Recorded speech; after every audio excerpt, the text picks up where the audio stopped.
The other question still now on equilibrium.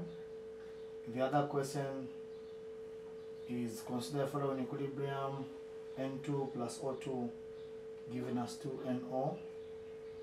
Then the reaction mixture initially contains the concentration of N2 equal to the concentration of O2. This is 0.2 molar. This is 0.2 molar. Find the equilibrium concentrations of the reactants and products. So for this question, we've been given this, and also been given, if you can see, the Kc is 0.1. So we've been given Kc. The other question we are solving for equilibrium constant. We're looking for the very Kc. Remember, there's also Kp if you are using partial pressures, which you can practice.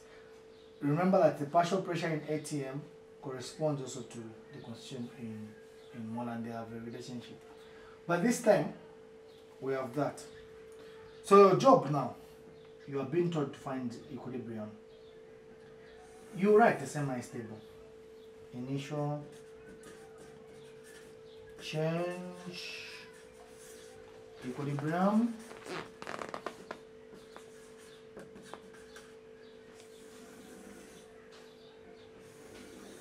so that's our I stable.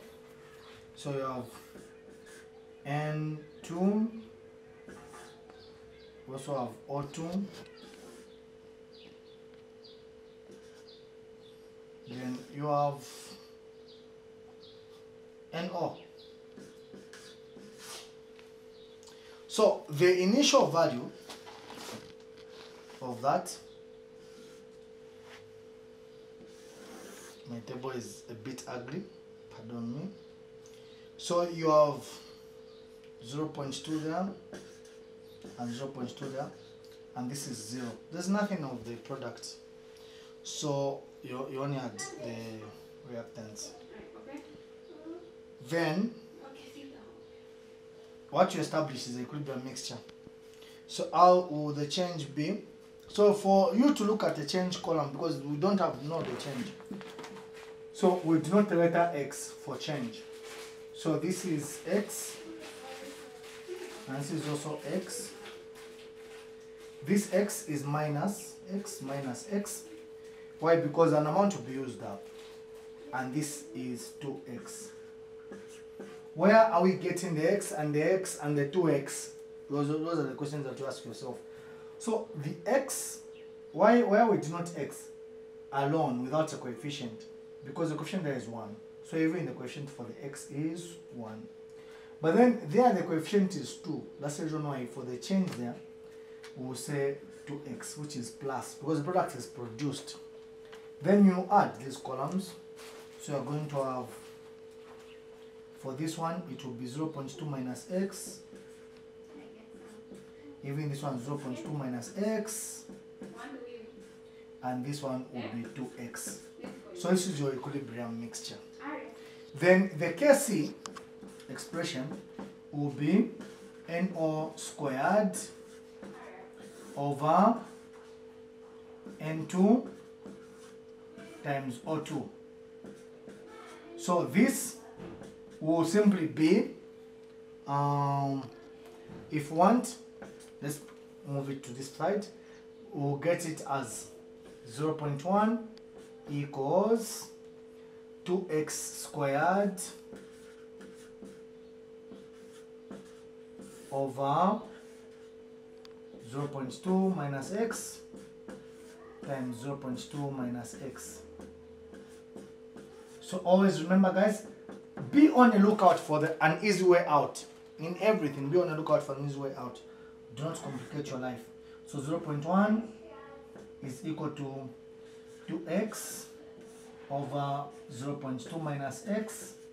As you've noticed, guys, the 0.2 minus x is appearing twice, multiplying itself.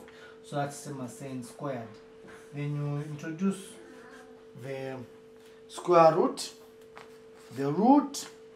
So what's the square root of 0.1? Is 0.316. So 0.316 equals 2x over 0.2 minus x. Then we'll cross there. I'm patient enough. I'll cross for you. We'll cross. So we're going to get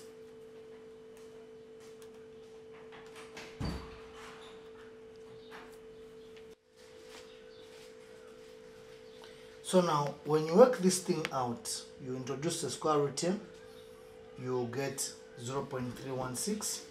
Then when you cross, this thing will multiply everything there. So it will give you 0.0632 minus 0.316 equals to x. When this one jumps and goes the other side, it gets added to the 2. That's why you get it. 2.316 equals 0.0632.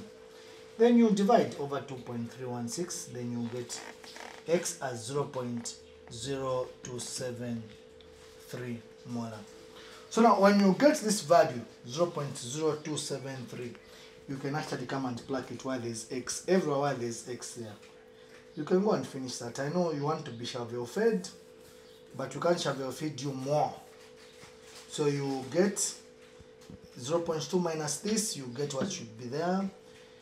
Also 0.2 minus x, you get what should be there. Then you multiply this x because you've already established what x is. So this is how you go about an equilibrium problem. And this is how you solve the ice table. Remember that the change column follows the stoichiometry. The x, if this was 3x, would have put 3 minus 3x there. So try to remember that. Thank you very much. Enjoy your day and take care.